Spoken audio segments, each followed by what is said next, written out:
Abra sua Bíblia no Evangelho de Jesus Cristo, segundo Mateus, capítulo 7. Nós vamos ver os capítulos 5, 6 e 7, mas eu queria iniciar com o capítulo 7, versos 24 a 29.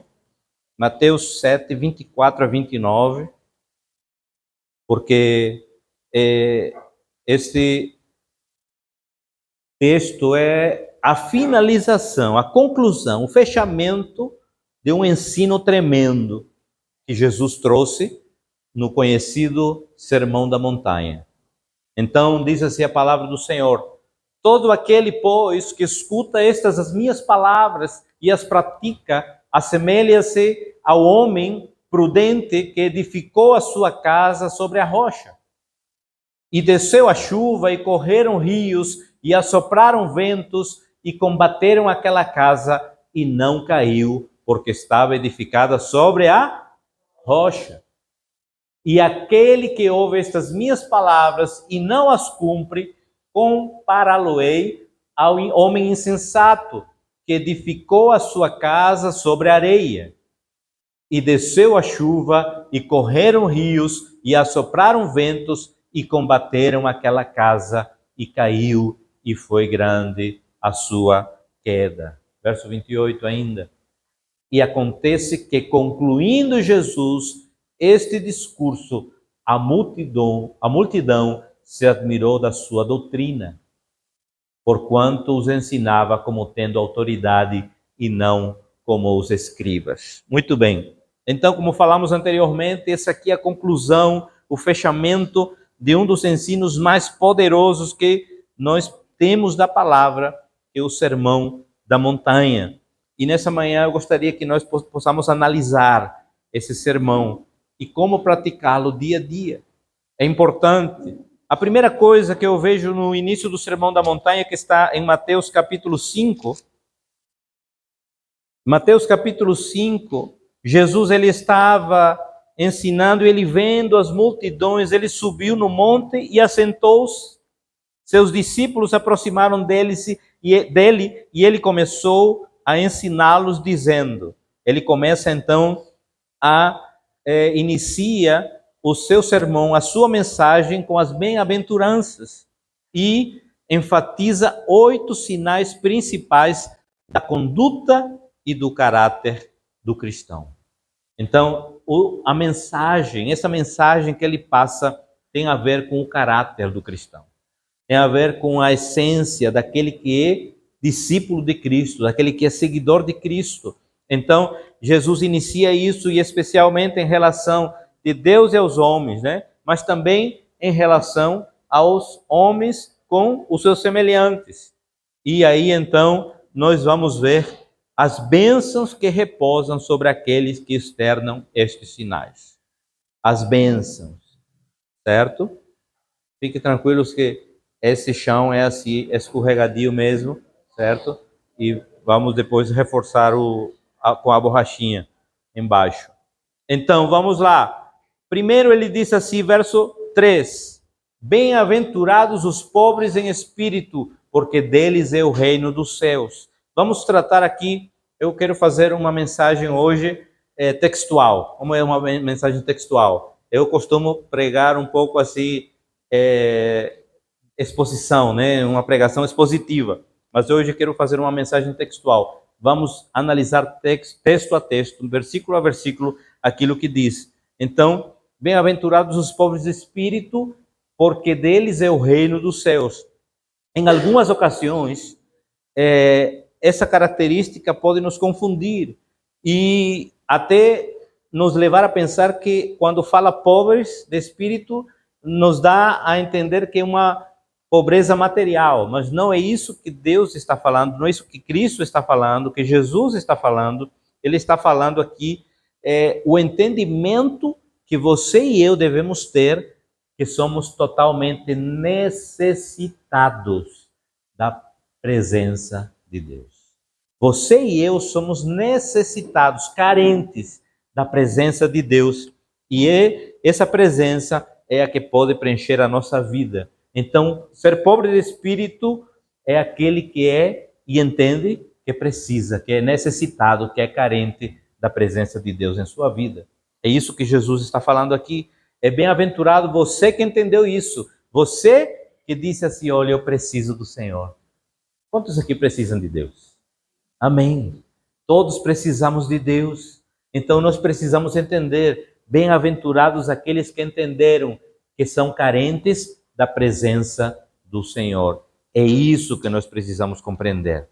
Aí continua então no verso 4 e diz assim, bem-aventurados os que choram, porque eles serão consolados.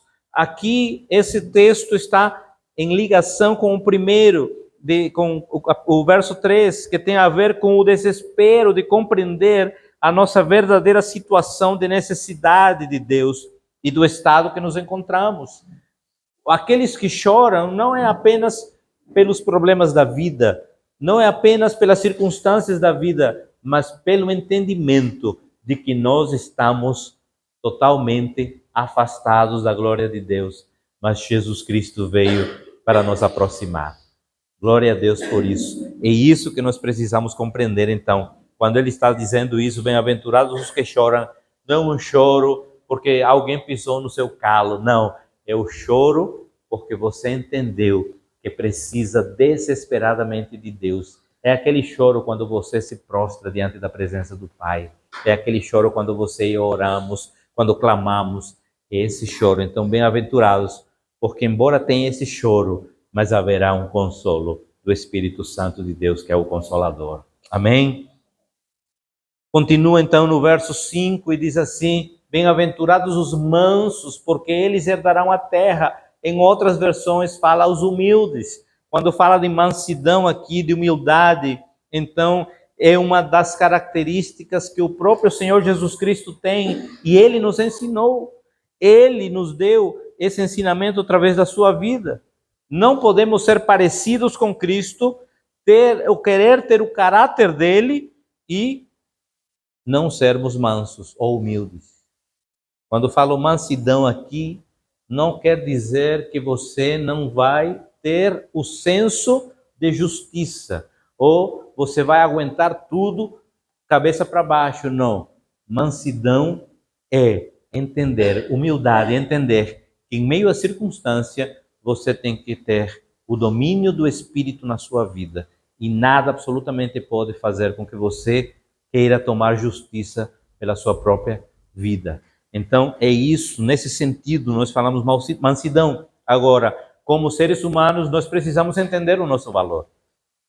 Então, quando você é destratado ou colocado para baixo, você precisa se levantar em defesa do seu valor, mas com autoridade, não gritando, não querendo ser mais do que a pessoa, apenas com autoridade. Quantas vezes já aconteceu isso comigo, né? Eu acredito que com vocês também. Nós somos imigrantes, a maioria, né? E passamos por algumas situações difíceis. Mas quando nós entendemos o nosso valor, eu digo, peraí, olha, eu poderia ser estrangeiro, tudo, mas eu sou uma pessoa e estou aqui trabalhando, tenho o meu valor, então eu me dou o respeito. Se eu respeito você, você tem que me respeitar. Então é essa situação. Mas não quer dizer que você vai perder a humildade ou a mansidão nessa situação. Então, nesse sentido, nós precisamos ser parecidos com Cristo, ter o caráter dele, assim como ele foi humilde, como ele foi manso, nós precisamos ser mansos. Continuando então, verso 6 diz assim, bem-aventurados os que têm fome e sede de justiça, porque eles serão fartos. Estas são necessidades básicas da sobrevivência. E a justiça tem duas conotações aqui. Primeiro, a justiça humana. Devemos ser famintos para que a justiça se cumpra aqui na terra. Devemos buscar isso. É natural aquele que é seguidor de Cristo buscar a justiça terrena. Se alguém fez alguma injustiça com Victor, eu preciso estar do lado de Victor e ajudá-lo.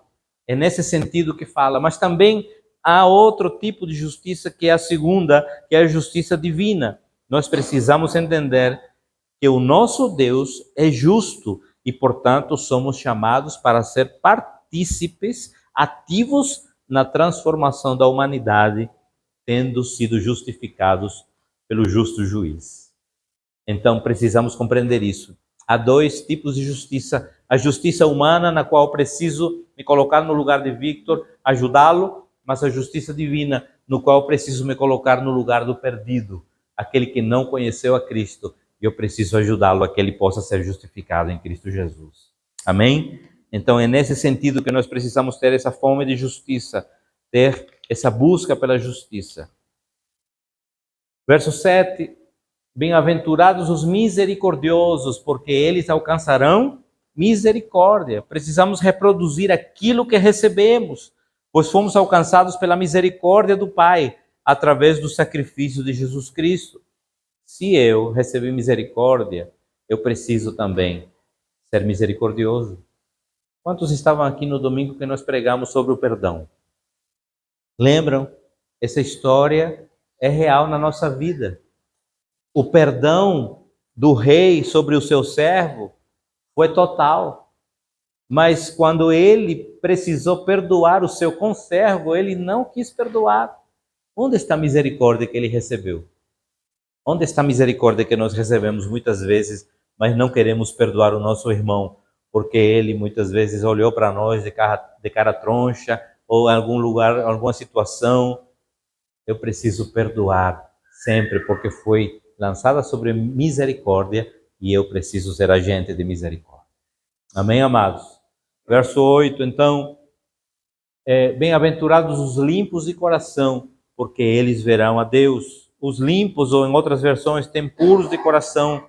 A pureza é uma característica essencial para a vida cristã.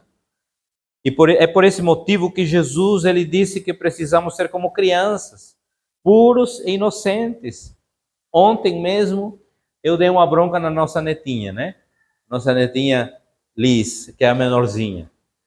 E ela ficou meio chateada no início. Eu levei Célia para a casa de Cris, que ela estava resolvendo umas coisas, e ela foi.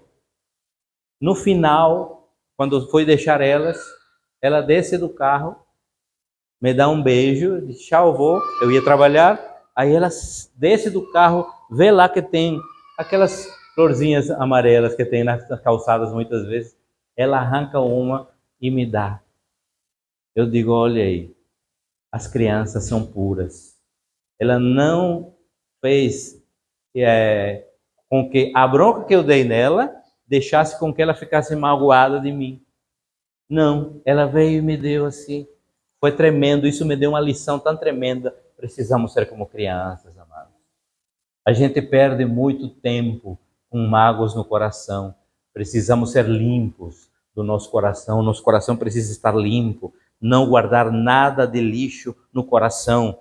Essa é a pureza que Cristo quer para nossas vidas, que sejamos assim como crianças. Verso 9.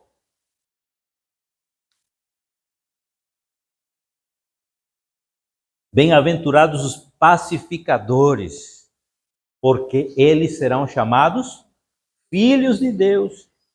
Olha aqui, isso é tremendo.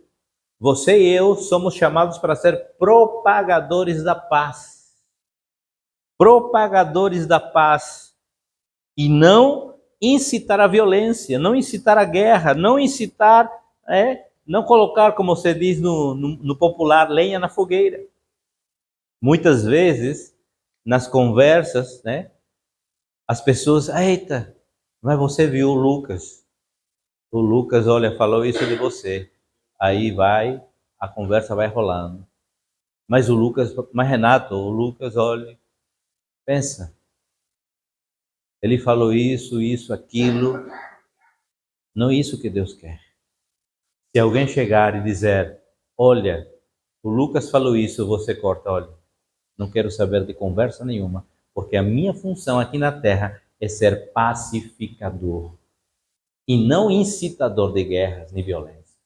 É isso que Deus está dizendo, que Jesus está falando, olha, bem-aventurados os pacificadores, aqueles que vêm e no meio da tormenta, vêm e trabalham para aquietar tudo. E não para incitar a que haja trovões, não. Eu e você precisamos ser aqueles que pacifiquem. E nesse mundo tão cheio de ódio, de vingança, nós precisamos trazer uma mensagem de paz e esperança. Amém? Verso 10. Bem-aventurados os que sofrem perseguição por causa da justiça, porque deles é o reino de Deus. Aqui é uma perseguição originada e decorrente diretamente pela propagação da palavra, pelo Evangelho.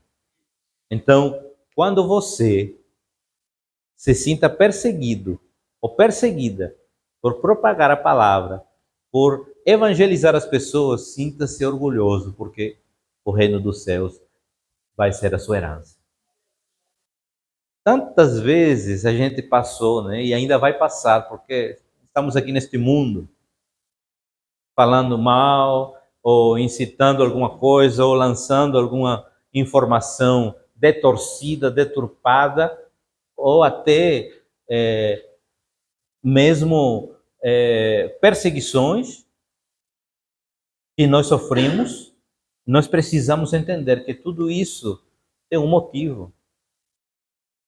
É porque o inimigo, ele não está satisfeito com aquilo que nós fazemos. Cada vez que acontece alguma situação, amados, e me entenda bem, não é que eu goste de problemas, que eu não gosto mesmo, mas eu digo, Senhor, estamos andando no caminho certo. Porque sei que não são verdades, são calúnias, são falácias. E sei que a minha luta não é contra quem fala, a minha luta é contra as hostes e potestades. Essa é a nossa luta. Então, quando acontece um negócio desse, eu não devo ficar com rancor contra aquele que falou, não. Eu preciso entender, a minha luta está nas regiões celestiais. A minha oração precisa ser outra. Paulo vai dizer, porque a nossa batalha não é vencida com armas materiais, físicas, deste mundo, terrenas. Precisamos vencer num outro nível. Então, no nível espiritual, com oração, entendendo que Deus está no controle. Cada vez que você seja perseguido por causa do Evangelho, alegre-se, porque o reino dos céus é de você, é a nossa herança. Amém? Glória a Deus por isso. Aí então, terminando essas bem-aventuranças, né? Aí ele vai dizer, bem-aventurados sois vós quando vos injuriarem e perseguirem, e mentindo dizerem todo o mal contra vós por minha causa. Ele está continuando, né? Com a questão de ser perseguidos. O 12, exultai e alegrai-vos, porque é grande o vosso galardão nos céus, porque assim perseguiram os profetas que foram antes de vós. Olha, então, cada vez que acontece isso, por isso eu digo, não é que goste de problemas, mas eu agradeço a Deus, porque Ele está me dando o privilégio de dizer, você está no caminho certo. Graças a Deus por isso. Vamos então agora para o verso 13. O verso 13, ele já agora muda o panorama. Jesus, apesar dele continuar na mesma mensagem, no mesmo sermão, ele está agora nos dando o entendimento de como você e eu precisamos ser agentes influenciadores. Veja bem o que diz. Vós sois o sal da terra. E se o sal for insípido, ou seja, sem sabor, com que se há de salgar? Para nada mais presta senão para lançar fora e ser pisado pelos homens. Continua o verso 14. Vós sois a luz do mundo. Não se pode esconder uma cidade edificada sobre um monte. Nem se acende a candeia e se coloca debaixo do alqueire, mas no velador dá luz a todos os que estão na casa. Assim resplandeça a vossa luz diante dos homens, para que vejam as vossas boas obras e glorifiquem o vosso Pai que está nos céus. Aqui agora Jesus ele disse, olha, ele usa duas metáforas. A metáfora do sal e da luz.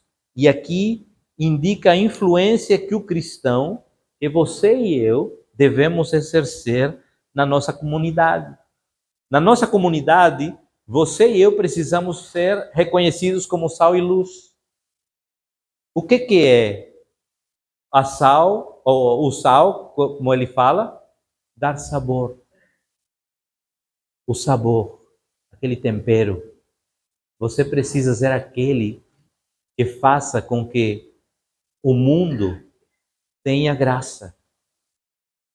Porque o mundo está perdido sem a graça de Deus. Mas você é instrumento da graça de Deus para dar sabor a esse mundo.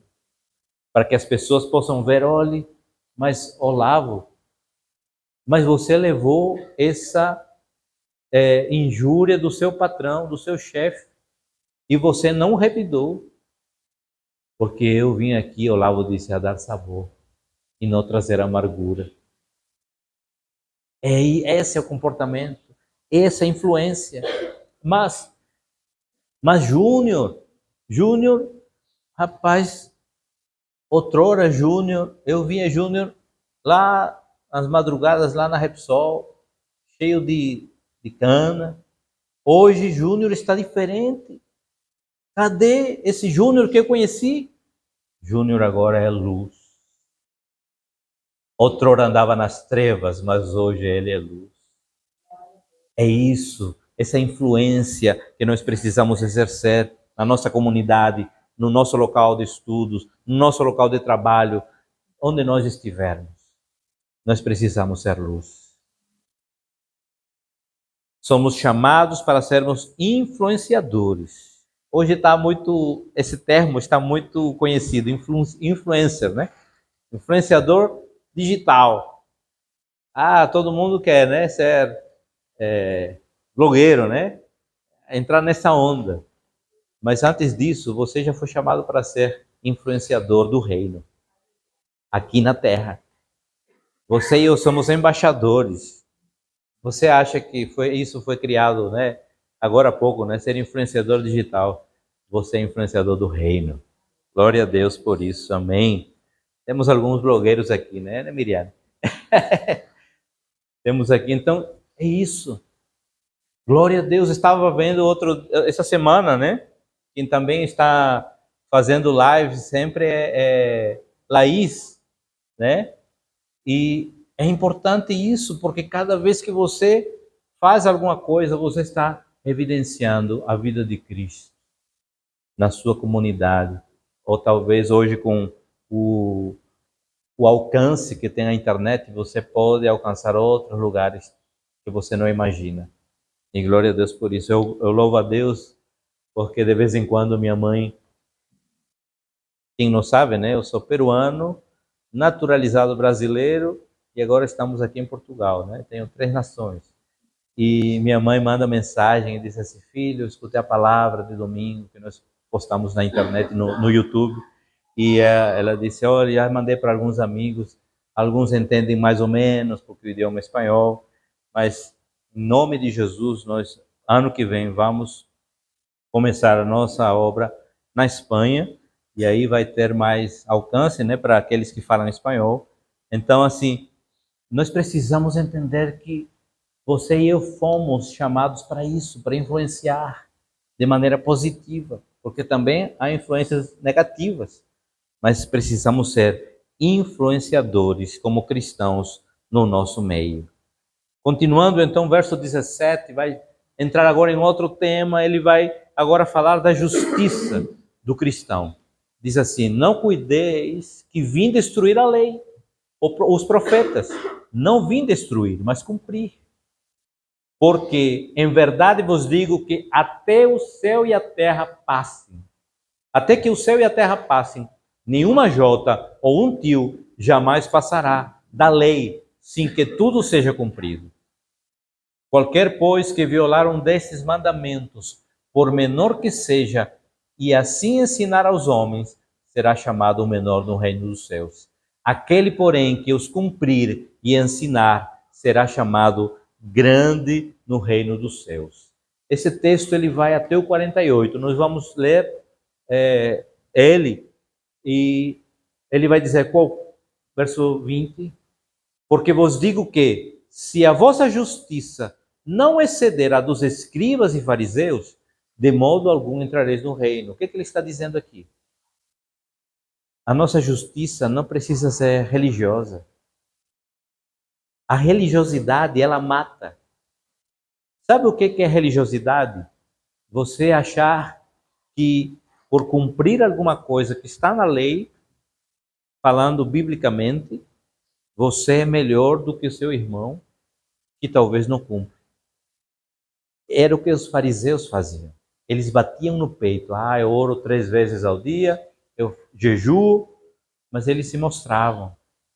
O que Jesus vai dizer mais na frente? Olha, quando você orar, ou quando você jejuar, não faça isso para se mostrar.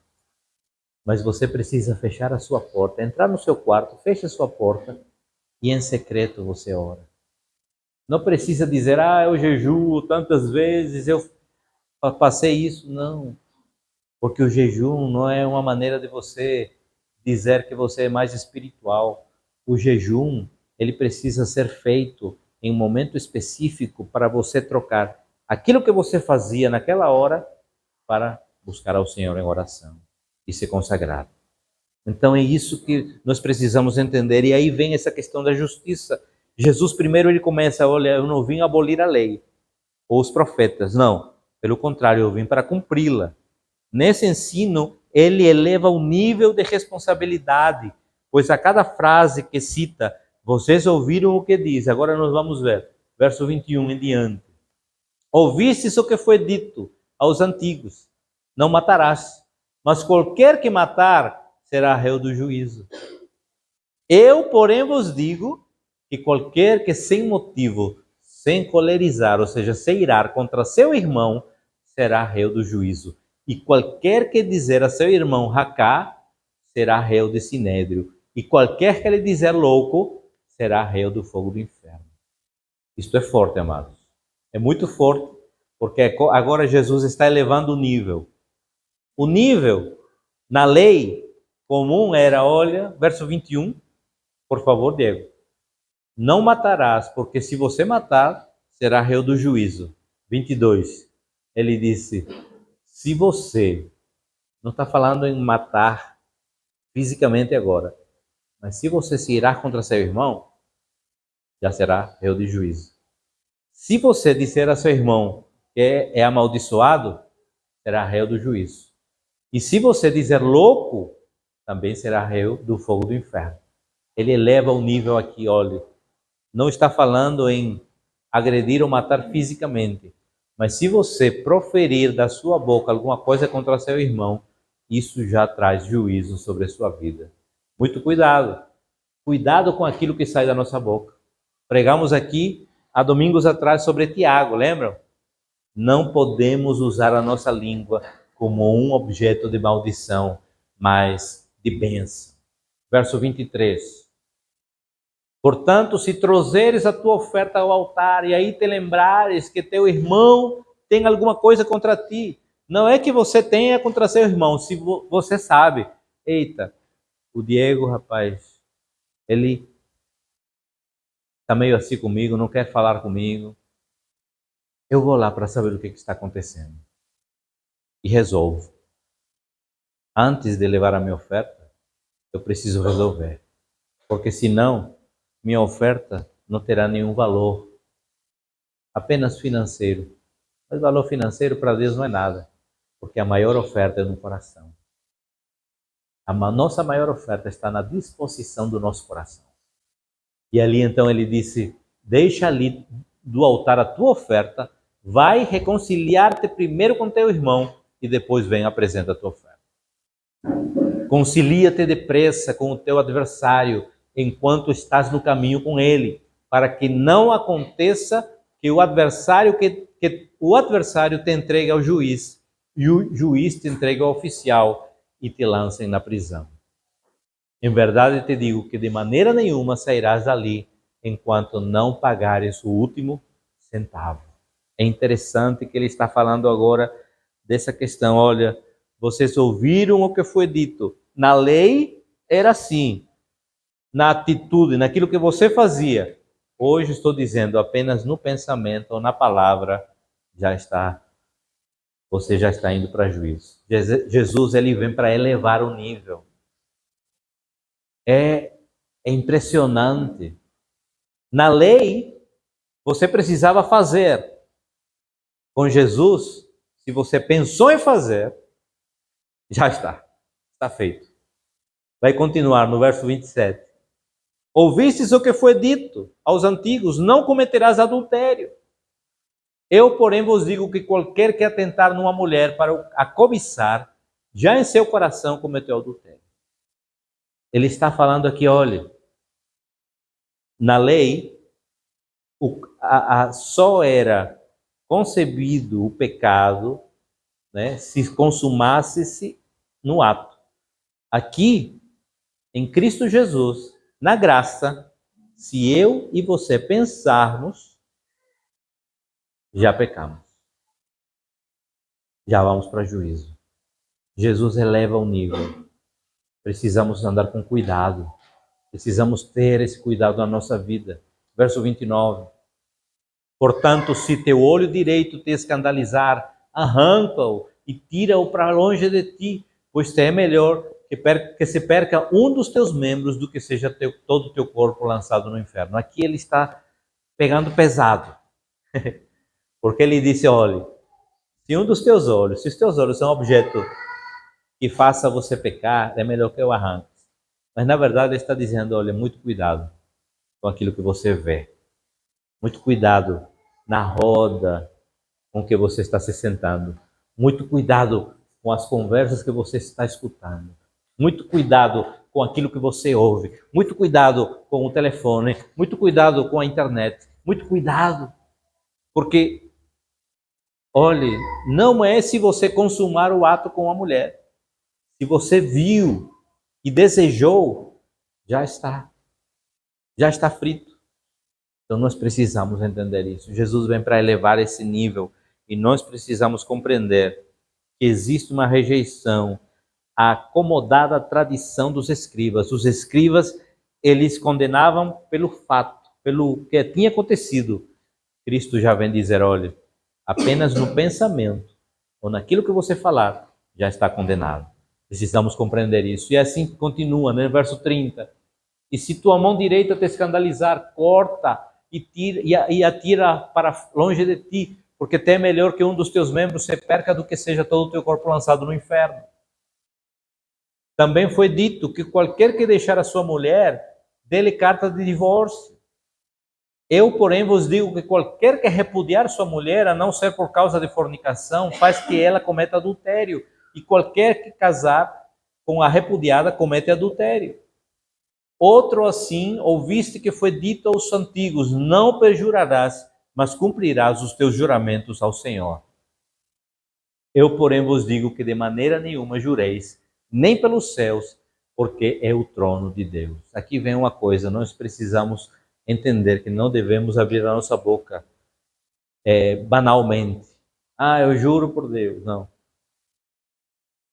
A nossa boca ela precisa ser instrumento de bênção, de coisas boas, e não banalizar aquilo que vem de Deus, do reino. Verso 35. Nem pela terra, porque é o escabelo dos seus pés, nem por Jerusalém, porque é a cidade do grande rei. Nem jurarás pela tua cabeça, porque não podes tornar um cabelo branco ou preto.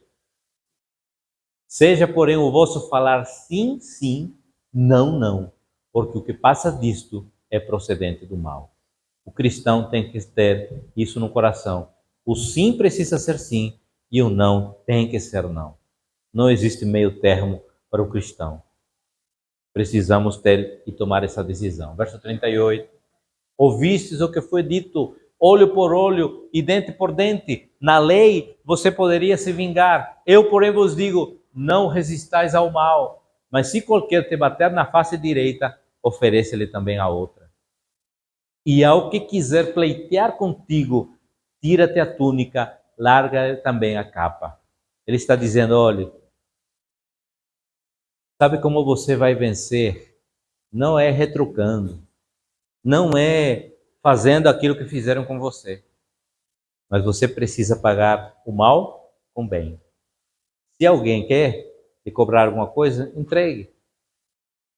Quantas vezes na vida eu perdi, entre parênteses, para ganhar paz? Quantas vezes na vida? Eu preferi entregar alguma coisa.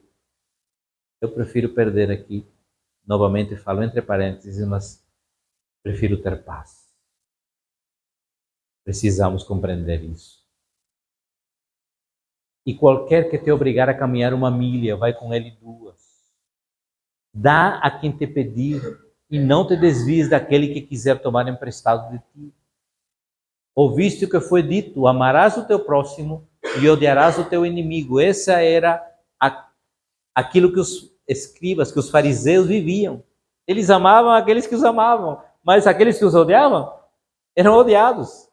Só que Jesus aqui eleva o nível e diz assim: eu, porém, vos digo, amai os vossos inimigos, bendizei os que vos maldizem, fazei bem aos que vos odeiam e orai pelos que vos maltratam e vos perseguem, para que sejais filhos do vosso Pai que está nos céus. Glória a Deus. Olha aí como Jesus vem e eleva esse nível. Verso 45, porque faz que o sol se levante sobre maus e bons e a chuva desça sobre justos e injustos. Pois se amardes os que vos amam, que galardão tendeis? Não fazem os publicanos também o mesmo? E se saudardes unicamente os vossos irmãos, que fazeis demais? Não fazem os publicanos também assim? Sede vós perfeitos, como é perfeito o vosso Pai que está nos céus. Olha aí, como é tremendo isso. Eu vou parar aqui, porque ainda vamos ter o sorteio, mas vou continuar nos próximos domingos essa mensagem. Essa é uma série de mensagens, então se você não quer perder, pode vir. Mas eu queria terminar dizendo que Jesus aqui, ele reafirma a autoridade das Escrituras, da lei de Moisés, e apresenta as decorrências plenas, exatas, na lei moral de Deus. Deus, ele é justo, e ele diz assim: meu filho, minha filha, eu não vim aqui para destruir e abolir a lei, não. Eu estou aperfeiçoando a lei. Porque aquilo que você, na lei, precisava fazer para ser julgado, hoje você apenas pelo pensamento, pelo olhar ou pela fala, você já está sendo julgado. Precisamos ter muito cuidado. Por isso que diz assim: sede vós perfeitos. O que é perfeição na palavra? Não é que você não vai errar. Não, perfeição quer dizer que você e eu precisamos buscar a cada dia ser melhores do que ontem. Hoje eu quero ser melhor do que ontem. E amanhã eu quero ser melhor do que hoje. Amém? Glória a Deus.